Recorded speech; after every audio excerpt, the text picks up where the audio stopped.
ఇక్కడ అందరికీ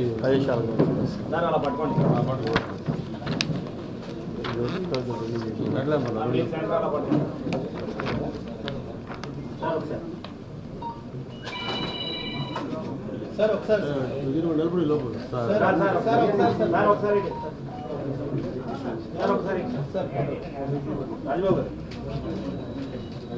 కెమెరాలకు కొన్ని కెమెరాలు ఇటు ఉన్నాయి అదే చెప్పాలి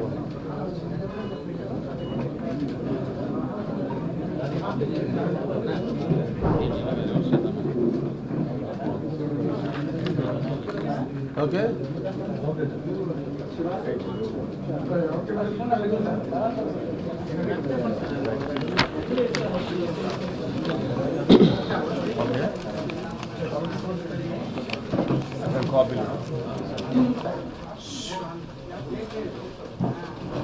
అందరికీ నమస్కారం. ఏదైతే మొన్న మనం చెప్పుకున్నామో ఈ భీమిలికి సంబంధించిన కాన్స్టిట్యున్సీ లోకల్ మేనిఫెస్టో ఒకటి రిలీజ్ చేయాలని మొన్న ఆ రోజు అనుకోవటం, అయితే కొన్ని అంశాలు మళ్ళీ ఇంకా యాడ్ చేస్తే బాగుంటుందని చెప్పి కొంత సజెషన్స్ ఫీడ్బ్యాక్ రావడంతో దాన్ని ఈ రోజుకి వాయిదా వేసుకొని ఈరోజు ఇప్పుడే మనం ఈ లోకల్ మేనిఫెస్టో రిలీజ్ చేయడం జరిగింది.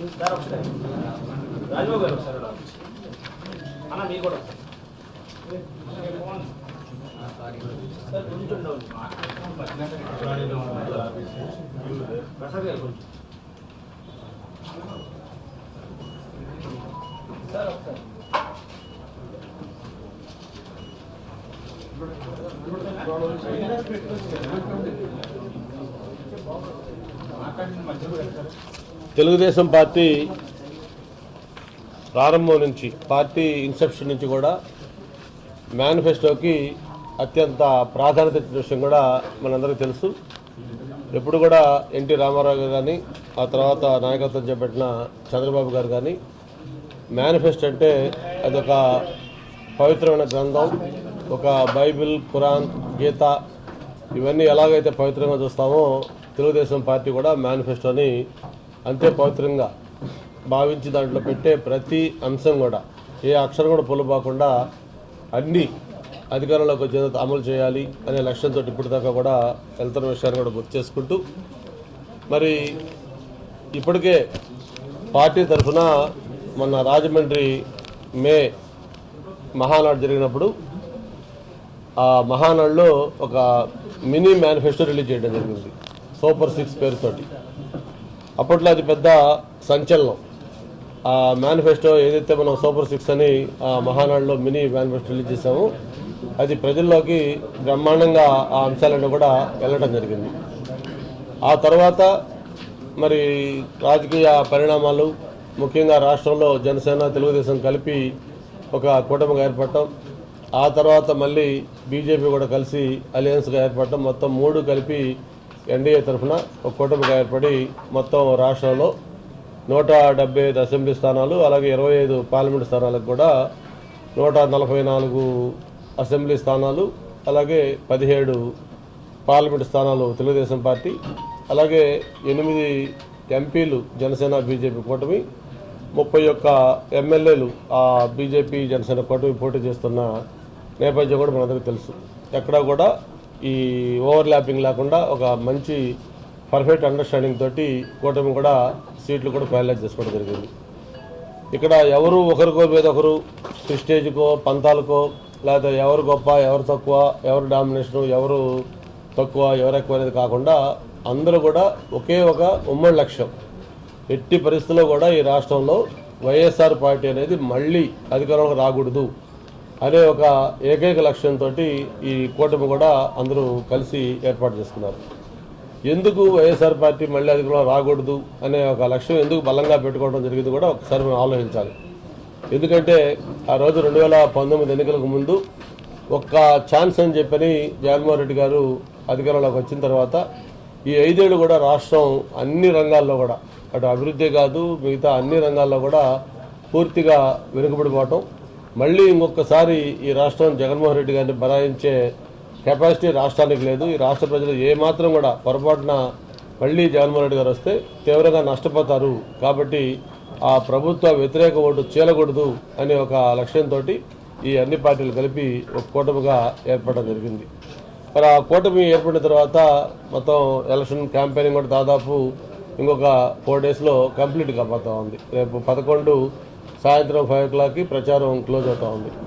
సాక్షాత్తు దేశ ప్రధానిగా ఉన్న నరేంద్ర మోడీ గారి దగ్గర నుంచి, కేంద్ర హోంమంత్రి అమిత్ షా గారి దగ్గర నుంచి, సీనియర్ బీజేపీ నాయకులు, కేంద్ర మంత్రులు గడ్కరీ గారు కానీ, రాజ్నాథ్ సింగ్ కానీ, ఇటువంటి వాళ్ళందరూ కూడా ఈ రాష్ట్రంలో పర్యటిస్తూ ఉన్నారు. మరోపక్క చంద్రబాబు నాయుడు గారు, మరోపక్క పవర్ స్టార్ పవన్ కళ్యాణ్ గారు, ఎవరికి వీలైన దగ్గర వాళ్ళు ఇండివిజువల్గా మీటింగులు చేస్తూ ఉన్నారు, జాయింట్ మీటింగ్స్ చేస్తూ ఉన్నారు, 3 కలిపి ఉమ్మడి సమావేశాలు పెట్టుకుంటా ఉన్నారు. మరి ఆ రోజు చిలకూరుపేట దగ్గర నరేంద్ర మోడీ గారు, చంద్రబాబు గారు, పవన్ కళ్యాణ్ గారు మొట్టమొదటి ఉమ్మడి ఎన్డీఏ మీటింగ్ పెట్టడం, ఆ మీటింగ్ తర్వాత మొన్న ఏదైతే మళ్ళీ ఈ అమిత్ షా గారి మీటింగ్స్ కావచ్చు, అలాగే నరేంద్ర మోడీ గారి మీటింగ్స్ కావచ్చు, చంద్రబాబు పవన్ కళ్యాణ్ గారు అయితే ఇప్పటికే దాదాపు అనేక ప్రాంతాల్లో రాయలసీమ కావచ్చు, కోస్టల్ ఆంధ్ర కావచ్చు, ఉత్తరాంధ్ర కావచ్చు, చాలా ప్రాంతాల్లో ఇప్పటికే వాళ్ళిద్దరూ కలిపి జాయింట్ మీటింగ్స్ కూడా అడ్రస్ చేశారు. అన్ని చోట్ల కూడా బ్రహ్మాండమైన స్పందన. మొన్న అనకాపల్లి మీటింగ్ రోజు అయితే పీఎం గారు వచ్చినప్పుడు చంద్రబాబు గారు పాల్గొన్నారు. అలాగే రాజమండ్రిలో పవన్ కళ్యాణ్ గారు పార్టిసిపేట్ చేస్తూ ఉన్నారు. అంటే ఎందుకంటే లాజిస్టిక్స్ సపోర్ట్ చేయాలి కాబట్టి, పీఎంతో పాటు వాళ్ళు ఎవరు రాలేరు కాబట్టి పీఎం గారు రోజుకి 2 మీటింగ్స్ పార్టిసిపేట్ చేస్తే ఒక చోట చంద్రబాబు గారు, ఒక చోట పవన్ కళ్యాణ్ గారు, అలాగే లోకేష్ గారు ఇటువంటి పార్టిసిపేట్ చేస్తూ ఉన్నారు.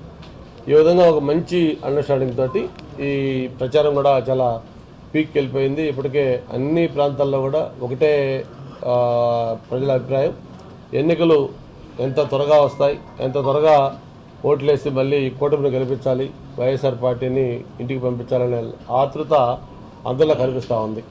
అందుకే మళ్ళీ మేము చెప్పడం జరిగింది, మే 13 ఎన్నికలు అయిపోయిన తర్వాత జూన్ 4న కౌంటింగ్ అవుతుంది. జూన్ 4 సాయంత్రం జగన్మోహన్ రెడ్డి గారు గవర్నర్ గారు కలిసి తన రాజీనామాని అఫీషియల్గా అందజేయబోతా ఉన్నారు. ఆ తర్వాత జూన్ 9 చంద్రబాబు నాయుడు గారు అశేష జనవాహిని మధ్య ఆయన ప్రమాణ స్వీకారం, ఆంధ్రప్రదేశ్కి 3వ ముఖ్యమంత్రిగా మళ్ళీ ఆయన చంద్రబాబు గారు ప్రమాణ స్వీకారం కూడా చేయబోతా ఉన్నారు. ఈ సందర్భంగా ఏదైతే ఇప్పటికే సూపర్ 6 మేనిఫెస్టో కానీ, అలాగే జనసేన పెట్టిన షణ్ముఖ వ్యూహంతో ఆయన ఇచ్చిన అంశాలు కానీ అన్నీ కలిపి ఇప్పటికే మొన్న విజయవాడలో చంద్రబాబు నాయుడు గారు, అలాగే పవన్ కళ్యాణ్ గారితో పాటు బీజేపీ కేంద్ర నాయకులు సిద్ధార్థ్ సింగ్ ఆయన సమక్షంలో ముగ్గురు కలిపి ఆ మేనిఫెస్టోని రిలీజ్ చేయడం జరిగింది. ప్రధానంగా ఆ మేనిఫెస్టోకి ఎందుకు ప్రాధాన్యత వచ్చిందంటే, అంతకుముందు 2 days బ్యాకే ఏదైతే వైఎస్ఆర్సీపీ పార్టీ ఉందో వాళ్ళ మేనిఫెస్టో కూడా రిలీజ్ అయింది. ఆ వైఎస్ఆర్సీపీ పార్టీ మేనిఫెస్టో ఏమాత్రం కొద్దనం లేకపోవటం, ఏదో కొత్త సీసాలో పాత సారాలాగా ఏదైతే 2019లో చెప్పిన అంశాలు ఉన్నాయో వాటిల్నే మళ్ళీ ఆయన రిపీట్ చేస్తున్నారని చెప్పడం జరిగింది. ఆయన చెప్పిన కొత్త విషయాలు ఏంటంటే, పెన్షన్ ఏదైతే 3,000 అని చెప్పి 5 ఏళ్ళు తీసుకున్నాడో 3,000 చేయడానికి, మళ్ళీ కూడా వచ్చే 5 ఏళ్లలో కూడా 24 ఎన్నికలైతే 24 కానీ, 25 కానీ, 26 కానీ, 27 కానీ ఏమీ పెన్షన్ పెంచడంట. 28 ఒక 250 రూపీసు, 29 ఇంకో 250 రూపీస్. అంటే ఎన్నికల సంవత్సరాలు 28, 29 ఎన్నికల సంవత్సరాలు కాబట్టి ఆ సంవత్సరంలో ఒక 2 లక్షల రూపాయలు పెంచుతాను పెన్షన్ అని చెప్పి ఆయన చెప్పడం జరిగింది. ప్రజలు నవ్వుకుంటా ఉన్నారు. అంటే ఇంత పిచ్చోళ్ళ ప్రజలు ఎన్నికల కోసం నువ్వు 2 లక్షల రూపాయలు పెంచుతానంటే నమ్మి నీకు ఓట్లేస్తారా అని చెప్పి దాని మీద ప్రజలు కామెంట్స్ కూడా చేస్తూ ఉన్నారు.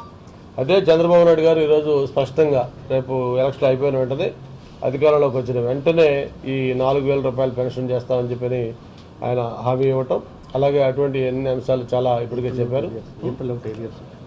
ఏప్రిల్ నుంచి ఇస్తారు కాబట్టి ఈ 3 నెలలకి ఏప్రిల్, మే, జూన్ కూడా ఈ అరియర్స్ 1,000 రూపాయల లెక్కన 3,000 ప్లస్ 4,000 రెగ్యులర్ పెన్షన్, మొత్తం మొట్టమొదటి నెలలో 7,000 రూపాయలు ఆ వృద్ధులకి పెన్షన్ ఇచ్చేటట్టుగా అన్ని ఏర్పాట్లు కూడా చేస్తున్నామని చెప్పి కూడా మేనిఫెస్టోలో ప్రముఖంగా చెప్పడం జరిగింది.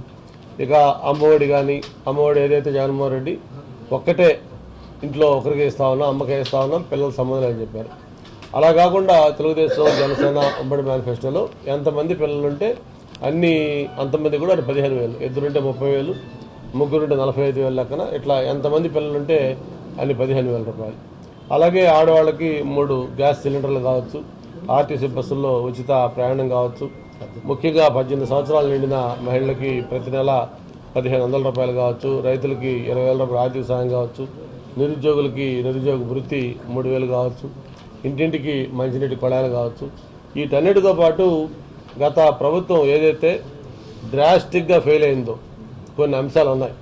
వాళ్ళు చెప్పిన జాబ్ క్యాలెండర్ కానీ, మెగా డిఎస్సీలు కానీ, ఉద్యోగ ఉపాధి కల్పన కానీ, ఇటువంటి వాటిలో డ్రాస్టిక్ అట్టర్ ఫెయిలియర్ అయింది గవర్నమెంట్. ఒక్క సంవత్సరం కూడా జాబ్ క్యాలెండర్ వాళ్ళు ప్రకటించలేకపోయారు. అలాగే మెగా డిఎస్సీలు అని చెప్పని 5 ఏళ్లలో ఒక్క మెగా డిఎస్సీ లేదు. పూర్తిగా దగా చేసే విధంగా 4 సంవత్సరాల 9 నెలల తర్వాత 3 నెలల్లో ఎలక్షన్లు ఉందనంగా ఒక డిఎస్సీ పేరుతోటి 6,000 పోస్టులకి పెడితే నోటిఫికేషన్ ఇస్తే ఆ రోజు మేము చెప్పాం ఇంకా 3 నెలల్లో ఎలక్షన్ కాబోతా ఉండగా ఇప్పుడు డిఎస్సీ నోటిఫికేషన్ ఇస్తే ఎప్పుడు టెట్ అవుతుంది, ఎప్పుడు ఎగ్జామినేషన్ అవుద్ది, ఎప్పుడు అది ప్రాసెస్ అవుతుంది, ఇవన్నీ కూడా ఉత్తుత్తి డిఎస్సీలు అని చెప్తే ఆ రోజు వైఎస్ఆర్ పార్టీ వాళ్ళు కయ్యమని లేశారు. మరి 1 మంత్లో ఏదైతే వాళ్ళు డిఎస్సీ ఇచ్చారో నోటిఫికేషన్, దాన్ని ఎలక్షన్ కమిషన్ స్టాల్ చేసింది. మనం చెప్పినట్టు అయింది. అంటే జగన్మోహన్ రెడ్డి కూడా తెలుసు ఆ విషయం. కాకపోతే ఏంటంటే ప్రజల్ని మభ్యపెట్టాలి, ఏదో వాళ్ళని మోసం చేయాలి ఉద్దేశంతో ఇటువంటి ఉత్తుత్తి డిఎస్సీల కింద ఆయన ఇవ్వడం జరిగింది. అందుకే ఈ మెయిన్ మేనిఫెస్టోతో పాటు గతంలో ఇంతవరకు ఎప్పుడు కూడా లోకల్ మేనిఫెస్టో అనేది భీమిలి కాన్స్టిట్యూన్సీలో ఎవరు పెట్టలేదు. నేను గత 4 రోజులుగా కూడా స్థానికంగా మండలాల్లో కానీ, వార్డులో కానీ, ఆ ప్రాంతాల్లో పర్యటిస్తున్నప్పుడు రకరకాల సమస్యలు ఆ గ్రామాలకు వెళ్ళినప్పుడు చెప్తా ఉన్నారు. సార్, మీరు గతంలో ఎమ్మెల్యేగా మంత్రిగా ఉన్నప్పుడు భీమిలిని డెవలప్మెంట్లో బ్రహ్మాండంగా చేశారు. 3,800 crores మీరు ఆ రోజు 5 ఏళ్ళు డెవలప్మెంట్ చేశారు. బట్ ఆ డెవలప్మెంట్ తప్ప ఈ 5 ఏళ్ళలో ఎక్కడ కూడా ఒక చిన్న తట్టెడు మట్టి తీసి ఆ పక్క నుంచి పక్క వేయలేదు. కాబట్టి ఇంకా గ్రామాల్లో కొన్ని పనులు మీ ద్వారా కావాలి, కొన్ని డెవలప్మెంట్ వర్క్స్ మీరు చేయాలని చెప్పి ప్రజలు ఆశిస్తూ ఉన్నారు అని ఎక్కడికక్కడ వాళ్ళన్నీ కూడా వాళ్ళ అవసరం ఉన్న పనులు చెప్పడం జరిగింది. ఆ సమస్యలన్నీ విన్నప్పుడు నాకు అనిపించింది, నేను ఎందుకు I can't make it as a document, ఒక వాళ్ళ ప్రజల ఫీలింగు, వాళ్ళ ఫీడ్బ్యాక్ తీసుకొని దీన్ని ఒక లోకల్ మేనిఫెస్టో, కాన్స్టిట్యున్సీ మేనిఫెస్టో కింద మనం తయారు చేసి ప్రజలకు ఇచ్చి రేపు అధికారంలోకి వచ్చిన తర్వాత ఈ అంశాలు ఒక్కొక్కటి అధికారులతో మాట్లాడి ఈ అంశాలన్నీ కూడా నెరవేరిస్తే మనకు కూడా ఒక మంచి సాటిస్ఫాక్షన్ ఉంటుంది, పబ్లిక్ కూడా బాగా ఒక మంచి ఫీల్తో ఉంటారనే ఉద్దేశంతో ఈ లోకల్ మేనిఫెస్టోని ఒకటి తయారు చేయడం జరిగింది. మీ అందరూ కూడా కాపీలు ఇచ్చాం.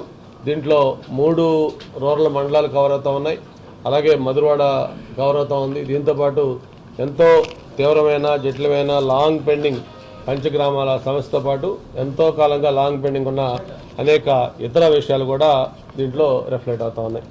ఇందులో ప్రధానంగా గతంలో ఎక్కడ ఎప్పుడు కూడా చేయని విధంగా ఈ భీమిలి నియోజకవర్గంలో కొన్ని బ్రీఫ్గా కొన్ని వాటిలో చదువుతాను నేను, ఎందుకంటే టైం ఎక్కువ అవుతుంది కాబట్టి.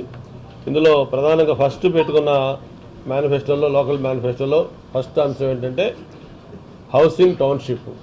ఈరోజు వైజాగ్ అనేది సర్వేయంగా పెరుగుతున్న ప్రాంతం. మరి వైజాగ్ పెరుగుతుందంటే దాంట్లో ప్రధానంగా 90% మన భీమిలి నియోజకవర్గం పెరుగుతూ ఉంది. ఆ వచ్చే మైగ్రేషన్లో 90% అబౌవ్ భీమిలికి వస్తూ ఉన్నారు. అంతేకాకుండా మనకి అంతర్జాతీయ విమానాశ్రయము భోగాపురంలో వస్తూ ఉంది. అది ఇంకొక 1 yearలో స్టార్ట్ అవుతుంది. కాబట్టి వన్స్ ఎయిర్పోర్ట్ స్టార్ట్ అయితే ఆ ఇంటర్నేషనల్ ఎయిర్పోర్ట్కి మన వైజాగ్ సిటీకి మధ్యలో ఉన్న ప్లేసు భీమిలి. అంటే అది ఒక మోస్ట్ హ్యాపెనింగ్ ప్లేస్. ఒక హైదరాబాద్ గచ్చిబౌలి, మాదాపూరు, కొండాపూర్ ఎలాగైతే డెవలపింగ్ అవుతా ఉందో అటువంటి హ్యాపెనింగ్ ప్లేసు భీమిలి కాన్స్టిట్యున్సీ. కాబట్టి సిటీ మీద ప్రెజర్ తగ్గాలి అంటే ఈ భీమిలి నియోజకవర్గంలో ఒక మెగా హౌసింగ్ టౌన్షిప్ ప్రాజెక్ట్ ఒకటి అవసరం ఉంది. ఇప్పుడు మన వైజాగ్ ఎంఈపీ కాలనీ ఉంది, 12 సెక్టార్స్ తోటి మరి ఒక అతిపెద్ద రెసిడెన్షియల్ కాలనీ ఎంఈపీ కాలనీ. ఇది కూడా డెవలప్ చేసింది ఆ రోజు. ఇటువంటి కాలనీ ఏదైతే టౌన్షిప్ ఒక హెచ్ఐజీ, ఎంఐజీ, అలాగే ఎల్ఐజీ అందరికి కూడా అందుబాటులో ఉండే విధంగా 3 categories ఆఫ్ ఫ్లాట్లు పెట్టి ఒక ఎంత వీలైతే ఎక్కువ మందికి, ఒక 5,000 మంది 10,000 మందికి అకామిడేట్ చేసేటట్టుగా, దానికి ఇన్ఫ్రాస్ట్రక్చర్ ప్రొవైడ్ చేసేటట్టుగా ఒక బెస్ట్ మోడల్ మెగా టౌన్షిప్ ఒకటి భీమిలి నియోజకవర్గంలో ప్రపోజ్ చేయాలని చెప్పి ఒకటి మేము మెయిన్ అనుకుంటా ఉన్నాం. దీని మీద గతంలో చంద్రబాబు గారితో కూడా చెప్పడం జరిగింది. లాస్ట్ టైం ఆయన ముఖ్యమంత్రిగా ఉండగా మొత్తం ఒక బస్సులో సర్క్యూట్ హౌస్లో బయలుదేరి entire Bheemili constituency beach road నుంచి మొత్తం భీమిలి వెళ్ళి హైవేలో మళ్ళీ వస్తూ ఆనందపురం మీదుగా మొత్తం అంతా తిరిగి మొత్తం చూపించాం. ఆయన కూడా చాలా కన్విన్స్ అయ్యారు. బెస్ట్ కాన్స్టిట్యున్సీ దీన్ని డెవలప్ చేయాలని చెప్పని అధికారులకు కూడా అప్పటికప్పుడు ఆదేశాలు ఇవ్వడం జరిగింది. అలాగే పంచగ్రామాల భూ సమస్య, మరి మీకు కూడా దీని మీద ఐడియా ఉంది. మరి సింహాచలం పంచగ్రామాలు ఏదైతే ఉన్నాయో 5 గ్రామాలు, మరి ఈ అడివరం, యాపగుంట, వెంకటాపురం, చేమలాపల్లి, పురుషోత్తపురం, ఇది ఒక నియోజకవర్గం కాదు. భీమిలితో పాటు పెందుర్తి, అలాగే వెస్టు, నార్తు, ఈస్టు అన్ని కాన్స్టిట్యూన్సీలు కూడా దీంట్లో ఈ సమస్యతో ముడిపడి ఉన్నాయి. వేలాది కుటుంబాలు దీని మీద డిపెండ్ అయి ఉన్నాయి. కాబట్టి దీనికి ఎట్టి పరిస్థితిలో కూడా ఒక శాశ్వత పరిష్కారం అనేది చూపించాల్సిన అవసరం ఉంది. 2014 ఎమ్మెల్యే అయినప్పటికే ఈ సమస్య ఉంది. అందుకే మేము ఎమ్మెల్యే అయ్యి మంత్రి అయిన వెంటనే ఫస్ట్ క్యాబినెట్ మీటింగు వైజాగ్లో పెట్టించాం. ఎందుకంటే అప్పటిదాకా కూడా వైజాగ్లో క్యాబినెట్ మీటింగ్ జరగల. అదే ఫస్ట్ అండ్ లాస్ట్ మీటింగ్ కూడా. క్యాబినెట్ మీటింగ్ వైజాగ్లో పెట్టి ఈ పంచగ్రామాల సమస్యని అజెండాలో కూడా పెట్టి దాని మీద డిస్కషన్ చేసి క్యాబినెట్ తీర్మానం కూడా చేయడం జరిగింది. చేసి దాన్ని సర్వేగంగా జీవోలు ఇచ్చి మొత్తం అంతా చేసుకుని ఒక ప్రాసెస్ అయ్యి ఒక షేప్కి వస్తున్న నేపథ్యంలో అది న్యాయపరమైన చిక్కుల్లో మళ్ళీ చిక్కుకోవటం, అక్కడ పక్క శారదాపీఠం కావచ్చు, కొంతమంది వేరే వ్యక్తులు కూడా దాని మీద కోర్టుకు వెళ్ళి దాన్ని న్యాయపరమైన చిక్కుల్లో నెట్టేశారు. ఎప్పుడైతే న్యాయపరమైన చిక్కుల్లో పడిపోయిందో దాన్ని ఆటోమేటిక్ కొంత స్పీడు తగ్గాల్సి వచ్చింది. ఆ న్యాయపరమైన చిక్కులు క్లియర్ అయ్యేదాకా దాన్ని పెండింగ్ పెట్టి ఇష్యూ అట్లా ఉండటం జరిగింది. ఇక్కడ అన్ఫార్చునేట్ థింగ్ ఏంటంటే ఈ ప్రభుత్వం వచ్చిన 5 ఏళ్లలో కనీసం దాని మీద ఒక్కసారి సమీక్ష చేసి ఏంటి దాని స్టేటస్ కో ఏంటి, ఎలా ఉంది, ఏం చేయాలి అని కూడా కనీసం ప్రయత్నం చేయకుండా ఈ 5 ఏళ్ళు నిమ్మకి నిరెత్తినటువంటి ఉన్నారు. ఆ సమస్య ఎక్కడేసిన గొంగళి అక్కడలాగే ఉంది. కాబట్టి మళ్ళీ మేము అధికారంలోకి వచ్చిన తర్వాత మా ద్వారానే ఆ సమస్యకి శాశ్వత పరిష్కారం లభించాలే విధంగా దానికి కూడా ఫోకస్ చేయాలని చెప్పని అనుకుంటా ఉన్నాం. ఇలాంటిదే ఇంకోటి ఈనాం భూ సమస్య. భీమిలి నియోజకవర్గంలో కొన్ని గ్రామాలు ఉన్నాయి. 13 మండలంలో కృష్ణాపురం, బస్సపేట, లింగనపేట, కోరాడ, గద్దపేట, ఆనందపురం మండలంలో ముచ్చెర్ల, భీమిలి మండలంలో నారాయణరాజుపేట, ఇట్లా కొన్ని గ్రామాలు ఈ ఇనాం బోని, అలాగే బోని, ఇట్లా ఈ ఇనాం భూ సమస్య ఉండటం వల్ల అది అన్సర్వేడ్ విలేజెస్గా ఉంటే ఆ ఊళ్ళలో ఉన్న భూములు ఏ ఒక్క వ్యక్తి కూడా అమ్మాలన్నా, కొనాలన్నా, లేకపోతే ఏంటి కూడా చేయడానికి కుదరని నేపథ్యంలో మరి అవన్నీ కూడా రైతులు ఇబ్బంది పడుతూ ఉన్నారు. ఏ పెళ్ళిళ్ళు చేయాలన్నా, లేదు పిల్లల చదువులకు ఏదైనా చేసుకోవాలన్నా కూడా వాళ్ళకి అవకాశం లేకపోవడంతో ఎప్పుడు గ్రామాలకు వెళ్ళినా కూడా వాళ్ళు ప్రధానంగా ఆ సమస్య చెప్తా ఉంటే దాన్ని అప్పుడు ముఖ్యమంత్రి గారి దృష్టికి తీసుకెళ్ళి జిల్లా collector, commissioner, vada VC, joint కలెక్టర్లు మొత్తం అందరినీ కలిపి ఒక సంయుక్త మీటింగ్ పెట్టి ఈ అన్ని గ్రామాలు అన్సర్వేడ్ గ్రామాలు ఉన్నాయో దానికి స్టాఫ్ లేదంటే కూడా హైదరాబాద్ నుంచి అప్పుడు ఒత్తిడి తెప్పించి అవన్నీ కూడా సర్వే చేసి అవన్నీ కూడా పట్టాలు ఇచ్చి దాన్ని ఒక లాజికల్ కంక్లూజన్ చేయడం కోసం అన్ని ఏర్పాటు చేయడం జరిగింది. అది కూడా చివరిదాకా రావడం జరిగింది. అది 90% వరకు కంప్లీట్ అయ్యి గ్రామాల్లో ఒక పండగ వాతావరణం నెలకొన్న సమయంలో మళ్ళీ దాని మీద కూడా న్యాయపరమైన చిక్కులు వచ్చాయి. దాన్ని మళ్ళీ ఆ న్యాయపరమైన చిక్కులు పరిష్కరించే సమయంలో ఎలక్షన్ల కోడ్ రావటం, మళ్ళీ అది పెండింగ్ పట్టడం. ఇప్పుడు ఈరోజు 5 ఏళ్లలో గతంలో పంచగ్రామాల సమస్య ఎలాగైతే యాజ్ ఈజ్ వెరేజ్ బేస్లో ఉందో అట్లాగే దీన్ని కూడా అక్కడే ఉంచారు. ఎక్కడేసిన గోగలు అక్కడలాగే మరి ఇప్పుడు దానికి కూడా మళ్ళీ ఒక లాజికల్ కంక్లూజన్ తేవాలి. నేను మొన్న గ్రామాలకు వెళ్ళినప్పుడు వాళ్ళకి నేను స్పష్టంగా హామీ ఇచ్చాను. మీరు మంచి మెజారిటీతో గెలిపించండి, తెలుగుదేశం ప్రభుత్వం ఏర్పడిన తర్వాత ఆ సమస్య ఏదైతే ఇనాం భూ సమస్య ఉందో దాన్ని కూడా పరిష్కారం చేద్దామని చెప్పిన కూడా చెప్పడం జరిగింది. అలాగే ప్రధానంగా టూరిజం, ఈ భీమిలి టూరిజానికి చాలా పొటెన్షియల్ ఏరియా. అందుకని ఈ భీమిలిలో టూరిజంని డెవలప్ చేసే విధంగా అనేక ప్రాజెక్టులు చేయాలనుకుంటున్నాం. దాంతోపాటు ఐటీ, ఇన్ఫర్మేషన్ టెక్నాలజీ. మరి గతంలోనే లోకేష్ బాబు మంత్రిగా ఉండడం కూడా మనం ఐటీ హిల్ 1 కానీ హిల్ 2 కానీ ఇవన్నీ పెట్టి ఐటీకి సంబంధించి సజ్జలు కూడా పెట్టి ఐటీని ఏ విధంగా అదాని డేటా అనలిటిక్స్తో పాటు ఎన్నో కొత్త కంపెనీలు తీసుకొచ్చి ఆ రోజు దాన్ని ప్రోత్సహించాం. అయితే ఆ తర్వాత వచ్చిన ప్రభుత్వం దాని మీద ఫోకస్ పెట్టకపోవడం వల్ల పారిశ్రామిక అది ఏదైతే ఫోకస్ పెట్టకపోవడం వల్ల అది మొత్తం బ్యాక్కి వెళ్ళిపోయి మళ్ళీ ఉన్న ఎంప్లాయీస్ కూడా ఇక్కడి నుంచి షిఫ్ట్ అయిపోవటం, వాళ్ళకి ఇచ్చే ఇన్సెంటివ్స్ లేకపోవటం, ఎన్నిటితోటి దాన్ని పూర్తిగా నిర్లక్ష్యం కాబడింది. కాబట్టి దానికి ఒక ఐటీ మంచి పాలసీ కూడా గవర్నమెంట్ వచ్చినా పెట్టబోతా ఉంది. దాంతో భీమిలి నియోజకవర్గాన్ని ఐటీ క్యాపిటల్గా చేయాలనేదే మన ఉద్దేశం. దానికి ఆ విధంగా ఆ ఐటీకి కూడా ప్రాధాన్యత ఇవ్వడం జరుగుతుంది. వీటితో పాటు ప్రధానంగా విద్యా, వైద్యం. ఎప్పుడు కూడా తెలుగుదేశం ప్రభుత్వానికి విద్యా వైద్యం అనేవి రెండు కళ్ళు. మరి వీటికి సంబంధించి గతంలో కూడా అనేక ఇన్స్టిట్యూట్స్, ఐఏఎం లాంటి ఇన్స్టిట్యూట్స్ కానీ, అలాగే ఈ మిగతా సివిల్ ఏవియేషన్ ఇటువంటి సంబంధించిన యూనివర్సిటీస్ కానీ ఇవన్నీ పెట్టాలని చెప్పి కూడా అనుకుంటా ఉన్నాం.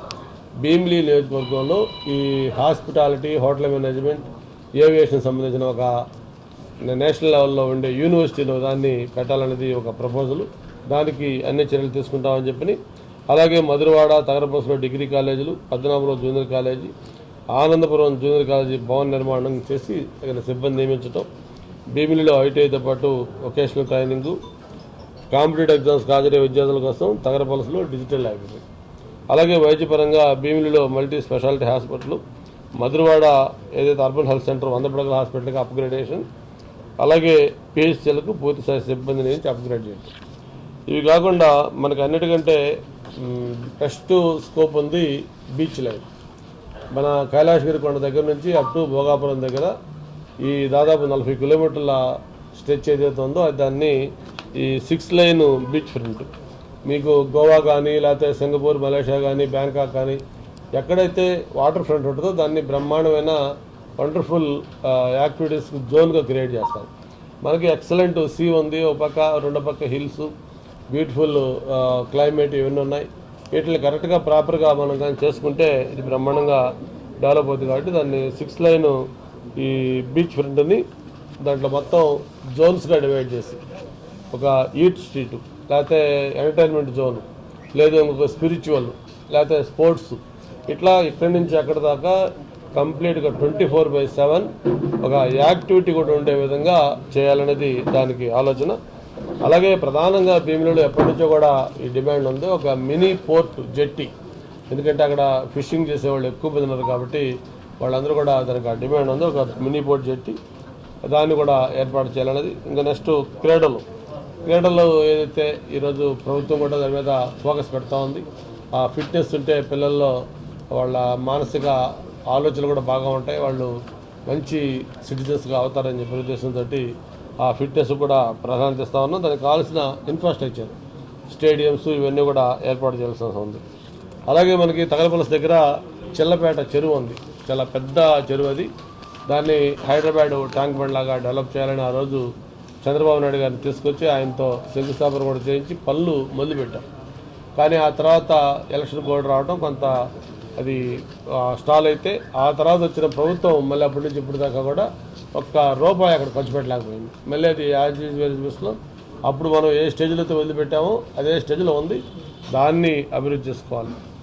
దాంతోపాటు డ్రైనేజీ, భీమిలి, తగరపల్స ఏదైతే ఓల్డ్ మున్సిపాలిటీ, అది మన గతంలో చెప్పుకున్నాం ఇండియాలోనే 2nd oldest municipality after Surat. అటువంటి దానికి ఈ under ground drainage, sewage treatment plant అయ్యి ఏర్పాటు చేయాలి, అది ఒకటి ఏర్పాటు చేసుకోవాలి. అలాగే కోల్డ్ స్టోరేజ్, రూరల్ ఏరియా మాకు పద్మనాభం, అనంతపురం, అలాగే ఈ భీమిలి రూరల్ మండలాలు ఉన్నాయి. వీటిలో రైతులు పండించిన పంటలు నిల్వ చేసుకోవడానికి వాళ్ళకి కోల్డ్ స్టోరేజ్ కావాలని కూడా ప్రధానంగా ఆ ప్రాంతాలకు వెళ్ళినప్పుడు డిమాండ్ వచ్చింది. అందుకని ఆ కోల్డ్ స్టోరేజ్ కూడా ఏర్పాటు చేయాలి. దాంతోపాటు బస్ కాంప్లెక్స్, తగరపల్స బస్ కాంప్లెక్స్ అనేది it's a long pending demand. దాన్ని కూడా గతంలో కొంత మూవ్ చేసాం. సాంబశివరావు గారు ఆర్టీసీ ఎండీగా ఉండగా అయితే అనుకోకుండా అది కూడా ఎలక్షన్ కోడ్ తోటి డిలే అయింది. దాన్ని ఒకటి మనం డెవలప్ చేసుకోవాలి, ఆర్టీసీ బస్ కాంప్లెక్స్. అలాగే మార్కెట్స్, అంటే భీమిలిలో కొన్ని హిస్టారికల్ ఇంపార్టెన్స్ ఉన్న మార్కెట్లు ఉన్నాయి. ఆనందపురంలో ఏదైతే ఉందో ఫ్లవర్ మార్కెట్, అది ఈరోజు ఏపీలోనే కాదు సౌత్ ఇండియాలోనే ఫ్లవర్ మార్కెట్కి అది పెట్టింది పేరు ఆనందపురం. దానికి అది మోడర్న్ ఫ్లవర్ మార్కెట్ ఏర్పాటు చేయాల్సిన అవసరం ఉంది. అలాగే ఈ ఎండాళ్ళలో మన లాస్ట్ టైం మేము స్కైలైన్ కానీ, ఎంకే గోల్డ్ కానీ, ఈ ఏదైతే మోర్ దెన్ 700, 1000 ఇట్లా ఫ్లాట్స్ ఉన్నాయో అటువంటి ఆ ఏరియాలకు వెళ్ళినప్పుడు అక్కడ లోకల్ ప్రెసిడెంట్, సెక్రటరీతో మాట్లాడితే వాళ్ళందరూ కూడా చెప్పిన డిమాండ్ ఏంటంటే మాకు ఇక్కడ చాలా పెద్ద సంఖ్యలో రెసిడెన్షియల్ ఫ్లాట్స్ వచ్చాయి కాబట్టి మా అందరికీ అందుబాటులో ఉండేట్టుగా ఒక మోడర్న్ రైతు బజార్ ఒకటి కావాలని అడిగారు. అది మంచి న్యాయబద్ధమైన డిమాండ్, అందుకు తప్పకుండా చేస్తామని చెప్పి వాళ్ళకి అష్యూరెన్స్ ఇవ్వడం జరిగింది. ఆ మోడర్న్ రైతు బజార్ కూడా ఏర్పాటు చేయాలి. అలాగే మనకి ఈ జాతర ఉంది శిల్పారామం, మనకు ఏదైతే స్థానిక ఆర్టిసన్స్ ఉన్నారు, కళాకారులు, వీళ్ళంతా ఇటువంటి వాళ్ళు అందరూ కూడా వాళ్ళ ద్వారా వాళ్ళు చేసుకునే వృత్తులు కానీ వాళ్ళకి సంబంధించిన కళలు కానీ ఇవన్నీ దాన్ని వాళ్ళకి ఎగ్జిబిట్ చేసుకోవడానికి దాన్ని శిల్పకళా వేదిక, శిల్పారామం, అలాగే జాతర దాన్ని అభివృద్ధి చేసి ఫెసిలిటీస్ క్రియేట్ చేయాలని చెప్పి కూడా అనుకుంటా ఉన్నాం. అంతేకాకుండా అందులో ఒక నైట్ బజార్ మన వైజాగ్లో గతంలో కూడా కొద్ది రోజులు స్టార్ట్ చేసాం. అది మంచి స్పందన వచ్చింది. ఆ తర్వాత ప్రభుత్వం మారినాక ఎలాగో యాజ్ యూజువల్ మన గతంలో చేసిన అన్నీ కూడా ఆ రోజు విశాఖోత్సవం బ్రహ్మాండంగా డిసెంబర్ నెల వస్తుందంటే 3 రోజుల పాటు సిటీ మొత్తం పండగ, మొత్తం బ్యూటిఫికేషన్ కానీ కల్చరల్ యాక్టివిటీస్ కానీ ఎక్కడ చూసినా కూడా విశాఖోత్సవం గోలగోలగా సెలబ్రేషన్ జరిగాయి. ఈ 5 ఏళ్ళలో విశాఖోత్సవం లాంటివి ఎక్కడ వాళ్ళు చేయాల. మనం ఆ రోజు దాన్ని స్టేట్ ఫెస్టివల్ కింద డిక్లేర్ చేసి ఎవ్రీ ఇయర్ ఒక 5 crores స్టేట్ గవర్నమెంట్ ఫండ్ ఇచ్చినట్టు కూడా చేస్తాం. మరి ఈ ప్రభుత్వం వచ్చిన తర్వాత సర్పంచ్ల పవర్స్ కూడా లాక్కొని పంచాయతీలో ఉన్న గ్రాంట్స్ కూడా లాగేసుకొని ఈరోజు ప్రభుత్వం నడిపిస్తూ ఉంది గవర్నమెంట్. మరి వాళ్ళకైతే ఈ స్థానిక ఇష్యూస్ మీద ఎప్పుడు ఇంట్రెస్ట్ ఉండదు, అందుకని వాళ్ళు చేయలేకపోయారు. మేము వచ్చిన తర్వాత ఇవన్నీ కూడా చేయాలన్నది అనుకుంటున్నాం, నైట్ బజార్లు ఇవన్నీ. దాని తర్వాత పాండ్రంగి బ్రిడ్జ్, ఏదైతే పాండ్రంగి దగ్గర ఒక బ్రిడ్జి చాలా అవసరం ఉంది, ఎప్పటి నుంచి లాంగ్ పెండింగ్. అది అది అప్పలేశ్వరరాజు గారు కూడా ఆయన అన్నిసార్లు ఎమ్మెల్యే ఉండి కూడా దాన్ని ఎందుకో సంభవం అది కాలేకపోయింది. ఆయన కూడా ప్రత్యేకంగా కోరారు దాన్ని ఆ పాండ్రంగి బ్రిడ్జ్ కావాలని. మేము అప్పుడు ఎమ్మెల్యేగా మంత్రిగా ఉన్నప్పుడు దాన్ని శాంక్షన్ చేసి వర్క్ కూడా మొదలుపెట్టాం. అయితే మళ్ళీ ఎలక్షన్ కోడ్ కావడం, గవర్నమెంట్ మారిపోవడంతో ఆ వర్క్ను వాళ్ళు వచ్చిన తర్వాత కంటిన్యూ చేయకుండా ఆ వర్క్ క్యాన్సిల్ చేసి, అది గంటా శ్రీనివాసరావు శాంక్షన్ చేసిన వర్క్ కాబట్టి మేము చేయకూడదని చెప్పి దాన్ని క్యాన్సిల్ చేసి మళ్ళీ కొత్తగా శాంక్షన్ ఇస్తామని చెప్పని ఆ శాంక్షన్ దాటంలో డిలే అయిపోయింది. ఆ తర్వాత ఎప్పుడో శాంక్షన్లు ఇచ్చారు కానీ ఎవరైతే కాంట్రాక్టర్ ఉన్నారో ఈ ప్రభుత్వంలో ఎవరు కూడా ముందుకు రావట్లా. ఏ కాంట్రాక్టర్ కూడా చేసిన పనులకి డబ్బులు రాకపోతే వాళ్ళు ఎవరు కూడా చేయరు. అందుకని ఆ కాంట్రాక్టర్ ముందుకు రాక దాన్ని అట్లాగా పెండింగ్ పెట్టారు. మరి సుబ్బారెడ్డి గారు కూడా ప్రత్యేకంగా చాలామంది పిలిచి నేను మీకు అష్యూరెన్స్ ఇస్తున్నాను మీరు చేయండి అంటే కూడా ఎవరు చేయలే. అందుకని అది ఇంకా అక్కడ అట్లానే ఉంది. అది మళ్ళీ మేము అధికారంలోకి వచ్చిన తర్వాత మేమే మళ్ళీ దాన్ని కంప్లీట్ చేయాలి. అలాగే ఈ బ్రిడ్జి మీద ఏమైనా క్యాజువల్ కానీ లేకపోతే ఏమైనా కావాలంటే కూడా అవన్నీ అక్కడికక్కడ చెక్ డ్యామ్స్ కానీ ఇవన్నీ కూడా అక్కడికక్కడ ఏర్పాటు చేసుకోవాలి. దాంతోపాటు పద్మనాభ స్వామి ఆలయం ఘాట్ రోడ్, మరి మన భీమిలి కాన్స్టిట్యున్సీలో అనంత పద్మనాభ స్వామి ఆలయం ఉంది. అది బాగా హిస్టారికల్ ఇంపార్టెన్స్ ఉన్న టెంపుల్. దానికి కూడా మనం గతంలో ఎమ్మెల్యేగా మంత్రిగా ఉన్న టైంలోనే ఒక ఘాట్ రోడ్డు 5,06,00,000తోటి 60,00,000తోటి ఒక ఘాట్ రోడ్ నిర్మాణం కూడా ఆ రోజు మనం చేపట్టాం. దాన్ని ఇంకా ఏదైతే బ్యాలెన్స్ ఉందో దాన్ని కంప్లీట్ చేయాలి. లైటింగ్ ఇటింగ్ పెట్టి దాన్ని అంతా చేసుకొని దాన్ని ఒక బ్రహ్మాండమైన ఫెసిలిటీస్ తోటి ఒక బెస్ట్ టెంపుల్గా దాన్ని ఈ అనంత పద్మనాభ స్వామి టెంపుల్ కూడా మనం తయారు చేసిన అవసరం ఉంది. అలాగే మధురవాడలో మాస్టర్ ప్లాన్, మరి మీకు తెలుసు ఈరోజు మధురవాడ అంటే అది బిజియెస్ట్ ప్లేస్ అయిపోయింది. అది కాకపోతే అన్ఫార్చునేట్ థింగ్ ఏంటంటే అది ఇష్టం వచ్చినట్టు అది గ్రో అవుతా ఉంది ఇటు పెడితేట్టు. అందుకే దానికి ఒక ఇంటిగ్రేటెడ్ మాస్టర్ ప్లాన్ ఒకటి అవసరం ఉంది. ఆ మాస్టర్ ప్లాన్ తయారు చేసుకొని మాస్టర్ ప్లాన్ ప్రకారం రోడ్లు కానీ ఇన్ఫ్రాస్ట్రక్చర్ కానీ అన్నీ ప్రొవైడ్ చేసి ఒక ప్లాన్ ప్రకారం చేయకపోతే భవిష్యత్తులో అది కూడా ఒక ఏదో బాంబేలో స్లమ్స్ లాగా తయారయ్యే అవకాశం ఉంటుంది. అటువంటి పరిస్థితి రాకుండా ముందు నుంచే దాని కంట్రోల్డ్ పద్ధతిలో అక్కడ ఇన్ఫ్రాస్ట్రక్చర్ డెవలప్ చేస్తూ హౌసింగ్ పర్మిషన్ వాళ్ళు తప్ప రోడ్లు వైడింగ్ చేసుకుంటూ అలా కాకుండా ఎలా పాటు అలా వదిలేస్తే మళ్ళీ ఒక దీని కింద ధారావిలాగా ఒక స్లమ్ అయ్యే పరిస్థితి ఉంది. అలా కాకుండా చేయాలంటే దాన్ని ఒక మాస్టర్ ప్లాన్ ఒకటి తయారు చేయాలి. ఆ మాస్టర్ ప్లాన్ ప్రకారం డెవలప్ చేసుకోవాలి. అలాగే రక్షిత మంచినీరు కాన్స్టిట్యూన్సీ అంతా కూడా ఈరోజు నాట్ ఓన్లీ కాన్స్టిట్యూన్సీ ఎంటైర్ స్టేట్లోనే మేనిఫెస్టోలో పెట్టారు. మెయిన్ మేనిఫెస్టోలో కూడా ఈ ఇంటింటికి మంచినీటి కొళాయిలు అది కూడా చేయాలనుకుంటున్నాం. అలాగే భీమిలిలో ఒక మంచి కన్వెన్షన్ సెంటర్, ఏదైనా ఫంక్షన్స్ అవి చేయాలంటే ఈరోజు ఈ కన్వెన్షనో లేకపోతే ఏమన్నో ఇట్లా ప్రైవేట్ కన్వెన్షన్ తప్ప గవర్నమెంట్ ఎక్కడా లేవు. దానికి సంబంధించి ఒక కన్వెన్షన్ సెంటర్ ఒకటి చేయాలనుకుంటున్నాం. దాంతోపాటు ప్రధానంగా చిట్టివలస జూట్ మిల్, అది కూడా ఎప్పటి నుంచో పెండింగ్ సమస్య.